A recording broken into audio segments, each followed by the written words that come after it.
Kalau aku harus menceritakan tragedi Gunung Slamet tahun 1985 secara komplit, ini tidak akan lepas dari seorang teman yang mengenalkan aku pada dunia pendakian. Kenapa saya bilang begitu? Karena hampir semua keputusanku pada saat kami tersesat di Gunung Slamet itu sangat dipengaruhi oleh filosofi-filosofi, pemahaman-pemahaman yang ditanamkan oleh guru pertamaku, gitu ya.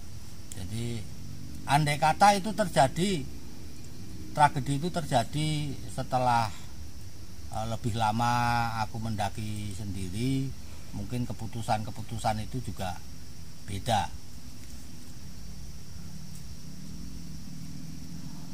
Jadi pada tahun 1984, setahun sebelum tragedi itu terjadi, aku pindah kos karena memang menginginkan suasana baru, mendapatkan teman baru, pengalaman baru. Nah, ketika pindah kos itu, saat itu masih liburan. Nah, aku ketemu sama ibu kos, terus ibu kos bilang, oke, enggak apa-apa, masih ada tempat, tapi sekamar berdua ya. Aku bilang nggak masalah, sebab kalau satu kamar diisi satu orang biayanya juga lebih besar kan. Nah, kemudian aku tanya, nah teman sekamarku orang mana? Orang Cepu. Tapi aku kaget waktu ibu kos itu bilang bahwa teman sekamar Anda nanti itu seorang pendaki, Mas, gitu ya. Nah, kenapa aku kaget? Karena mendaki gunung itu sesuatu yang memang sejak kecil saya inginkan. Waktu saya SMA, saya sudah banyak membaca tentang petualangan dan pendakian para pionir pecinta alam di Indonesia seperti Suhogi, Norman Edwin, Rudi Badil dan teman-temannya dari Universitas Indonesia yang kemudian mendirikan Mapala UI itu, yang bahkan mereka bisa membawa harum nama Indonesia karena mendaki sampai luar negeri. Saya sangat terinspirasi. Itu di satu sisi. Di sisi lain kan saya ini sejak kecil kebetulan kan bertubuh pendek, dan saya mendapatkan banyak pelecehan karena itu. Jadi saya banyak dilecehkan teman-teman yang lebih besar. Tapi justru itulah yang membuat hidup saya menjadi seperti ini. Jadi kenapa saya belajar bela diri? Ya karena itu, karena saya dilecehkan. Kenapa saya sejak kecil belajar ilmu kejawen itu juga karena ada ada semacam dendam di mana saya nggak bisa selesaikan dengan cara berkelahi meskipun saya belajar bela diri. Nah, termasuk juga saya ingin melakukan aktivitas-aktivitas yang kesannya lelaki banget gitulah, lelaki banget. Dan mendaki pada saat itu memang sangat maco. Karena apa? Jarang. Selain jarang, ini identik dengan beresiko kematian yang cukup tinggi. Karena saya sudah baca banyak tentang pendaki yang meninggal ya. Dan itu kesannya bagi saya yang waktu itu masih remaja, itu hero banget lah, hero banget. Seperti tentara yang mati saat bertempur. Kesan saya begitu. Nah, akhirnya saat perkuliahan dimulai lagi, ketemulah saya sama Toto.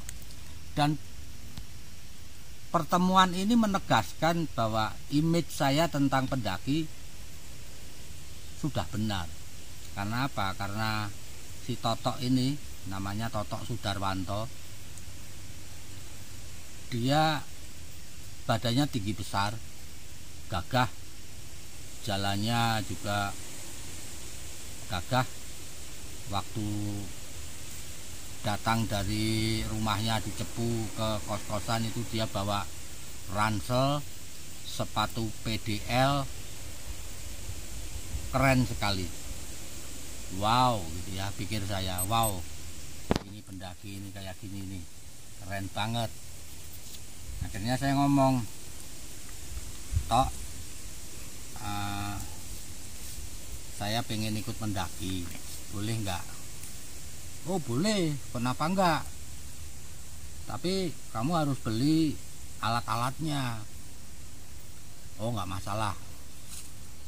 Mahal loh itu. Nggak apa-apa. Nah, ternyata aku diajak ke sebuah toko yang menjual perlengkapan ABRI second di Pasar Keranggan, Semarang. Pasar Keranggan itu dekat Pasar Johar. Dari sana aku beli ponco itu jas hujan yang bisa dibuat tenda darurat itu. Kemudian Pelplus itu tempat minum tentara itu. Kopel itu sabuk tentara yang ada lubang-lubangnya itu. Pisau, kemudian ransel, jaket tentara, kaos tangan, kaos kaki, sepatu PDL tadi sudah belum ya? Ya, sepatu PDL itu. Kemudian senter itu saya belinya di tempat lain karena di situ nggak ada.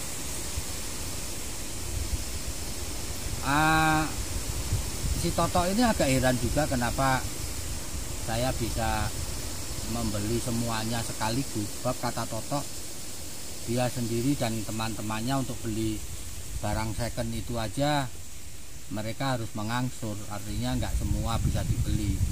Jadi pendakian pertama mereka beli apa dulu, pendakian kedua mereka menambahi beli apa. Jadi dalam beberapa pendakian itu baru komplit. Tapi kenapa saya bisa semuanya langsung saya beli? Karena dia tanya, saya terangkan. Kan dia tanya, kamu duitmu banyak itu dari mana? Terus saya jelaskan, saya dapat beasiswa. Jadi beasiswa saya itu setahun per tahun saya dapat 2. Yang pertama dari negara, yang kedua dari gereja. Selain itu saya ngelesi bahasa Inggris. Juga kalau saya mau atau butuh uang, saya tinggal datang ke teman-teman dari jurusan lain. Karena setiap jurusan itu pasti membutuhkan penerjemahan. Nah, penerjemahan itu dihitung per lembar. Jadi per lembar yang diketik itu. Tapi kalau saya bikin harga terjemahan saya murah, tapi itu direkam. Jadi yang butuh terjemahan itu bawa tape sama kaset, saya baca ini, langsung saya baca dalam bahasa Indonesia, dia sendiri yang menulis. Ini lebih murah, tapi saya juga lebih cepat dapat uangnya gitu. Saya ingat Toto suka meledek saya sebagai mahasiswa terkaya katanya. Wah, kamu kalau begitu kamu mahasiswa terkaya ya di IKIP ini. Ya meskipun itu nggak benar, itu ledekan ya, jelas banyak yang dari keluarga yang jauh lebih mampu dari saya. Tapi dari sini orang bisa mengerti bagaimana saya bisa mendaki 2 minggu sekali atau kalau perlu seminggu sekali. Nah, ironi itu yang terjadi juga pada Toto. Jadi beberapa bulan setelah dia mengajari saya mendaki, segera saja dia kesalip. Karena apa? Karena dia hanya mengandalkan uang kiriman orang tua, sementara saya dengan usaha sendiri dengan relatif cukup cepat dan mudah. Karena kalau dihitung setiap harinya itu ada berapa mahasiswa di IKIP Semarang yang dapat tugas penerjemahan, dan kalau ditawari terjemahan murah pastilah mereka mau gitu. Jadi yang penting jangan mahal-mahal, murah, tapi ngomong tok langsung dibayar kan gitu. Iya, pendakian pertama belum mendaki. Nah, setelah alat ini lengkap, saya diajak menjalani program lari. Larinya gila-gilaan. Jadi bukan lari di tempat datar. Kalau lari di tempat datar aku sudah biasa. Ini larinya di tanjakan dan dilakukan siang hari. Tidak boleh dilakukan pada waktu pagi. IKIP waktu itu kan UTC sekarang. Jadi di Kelut Raya, di Jalan Kelut Raya. Nah, di dekat situ kan ada Jalan Gajah Mungkur ya. Kemudian agak jauh ada Jalan Papandayan yang terjalnya bukan main itu. Itu dari Sampangan naik. Nah, dari bawah, dari ujung paling bawah Jalan Gajah Mungkur atau Papandayan, kami harus lari. Dan itu pakai timer. Jadi nggak cuman lari-lari tok saenake, enggak, pakai timer. Nah, setelah ini lolos, kita ulangi lagi. Jadi biasanya kami melakukan latihan semacam ini kalau untuk gunung yang pendek itu seminggu, tiap hari seminggu berlari, siang hari atau paling telat itu kira-kira jam 3 sore. Tapi kalau untuk gunung yang tinggi macam Sumbing itu dilakukan 2 minggu. Nah, pendakian pertama kami itu ke Gunung Sumbing. Nah, kenapa saya kemudian begitu selesai mendaki Sumbing itu bukannya kapok tapi malah ketagihan? Karena banyak hal yang aku dapatkan dari sana. Jadi ternyata kita itu bisa ketemu diri sendiri, yang saya rasakan begitu, dan mengenali karakter teman yang sebenarnya itu seperti apa, itu ya lewat pendakian. Karena aslinya orang sudah nggak bisa disembunyikan. Jadi bagaimana dalam keadaan yang sangat capek, dia itu seorang yang peduli sama temennya apa egois, itu akan kelihatan. Dia seorang yang lemah, gampang menyerah atau sangat kuat, itu juga akan kelihatan. Tadi saya katakan ya bahwa keputusan-keputusan saya di Gunung Slamet sangat terpengaruh dari apa yang diajarkan oleh Toto. Nah, ketika kami mendaki, sambil mendaki itu, si Toto selalu mengajari saya. Kadang-kadang pelajarannya itu sesuatu yang bagi saya nggak masuk akal. Jadi misalnya begini, kalau kamu lemes, makan yang banyak.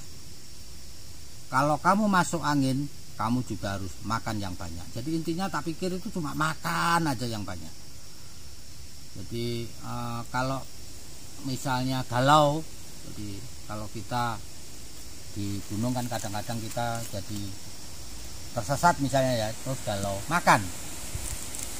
Sehingga saya juga sering melatih si Toto ini dengan ungkapan apapun persoalannya, solusinya adalah makan. Itu yang saya sering ledekkan pada Toto. Nah, sayang sekali saya sebenarnya sangat ingin bisa bersilaturahmi lagi sama salah satu guru saya yang kemudian pada perjalanan berikutnya menurutnya sendiri saya salib. Jadi selang beberapa bulan kemudian Totok malah kadang-kadang mengikuti kalau saya mendaki, atau kalau Totok mau mendaki sama teman-temannya setidaknya dia datang untuk menanyakan tentang rute. Tapi keinginan saya untuk bertemu itu sangat susah.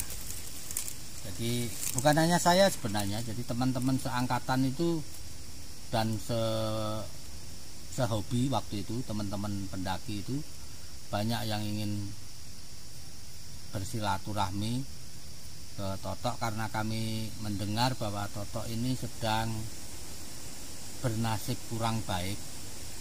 Jadi usahanya mengalami kebangkrutan, bahkan dia sempat stroke. Tapi keinginan kami untuk bertemu sampai saat ini belum terlaksana. Saya pribadi hanya ingin bertemu untuk menceritakan atau katakanlah meledek, paling banter saya hanya meledek, kamu sudah pensiun pada pendakian keberapa Tok? Saya sekarang masih mendaki, paling saya hanya mengatakan begitu. Kemudian saya akan mengingatkan lagi apa yang diajarkan dia pada saya, antara lain kan jangan pulang sebelum mencapai puncak idaman. Itu salah satu pelajaran Totok yang sangat berpengaruh waktu kami mendaki Slamet, sehingga meskipun kondisi teman ada yang agak drop, kami bersikeras untuk tetap mencapai puncak. Kemudian dia juga mengatakan bahwa mendaki gunung itu berarti menandatangani kontrak mati. Jadi kamu harus siap kalau suatu ketika mendapatkan musibah dan menemui kematian di gunung. Ini pula yang membuat saya untuk menolak ide gagah untuk mati bersama di Gunung Slamet. Saya harus pulang karena menurut keyakinan saya juga sepertinya begitu juga keyakinan si Iqbal. Kematian apalagi bagi seorang pendaki itu adalah sebuah keniscayaan, sebuah resiko yang memang sudah disadari ketika kita pertama kali memutuskan menjadi pendaki, dan juga ketika kita melangkahkan kaki pertama ke gunung yang kita tuju. Kita sudah tahu bahwa risiko itu ada. Sama dengan kalau kita menyelam, pasti ram, kemudian kalau di laut ketemu ikan yang kalau menyengat bisa pingsan di tempat, itu pasti sudah dipikirkan. Kalau kita terjun payung, pasti juga sudah dipikirkan bahwa payung bisa saja tidak mengembang. Sama seperti itu. Nah, itu sekelumit kisah saya tentang salah satu teman. Memang kedekatan kami jelas tidak sedekat antara saya dengan almarhum Iqbal Latif ya, tapi begitupun dia menjadi guru dan teman kos dalam waktu yang lama. Jadi kami habis itu pindah kos kemana, bahkan setelah musibah Gunung Slamet itu saya masih satu kos juga sama si Totok, karena kalau saya pindah kemana dia ikut. Jadi kami bisa serumah itu pendaki semua. Maka dengan ini saya, kalau misalnya ada orang yang mengenal Totok Sudarwanto ini dari Cepu, dia pendidikan geografi, bisa sharing tentang keberadaannya, saya akan sangat berterima kasih sekali. Apabila Totok ini sudah memang benar sudah tidak ada, karena saya juga mendengar desas-desus demikian. saya ingin tahu di mana makamnya, karena saya berhutang pengetahuan kepada dia, dan jalan hidup saya kira tidak menjadi seperti ini apabila saya tidak mengenal Kerto. Begitu teman-teman. Jadi apa yang bisa saya simpulkan dari ini adalah kita tidak akan pernah melupakan mereka yang pernah berjasa dan menjadi guru bagi kita. Salam lestari.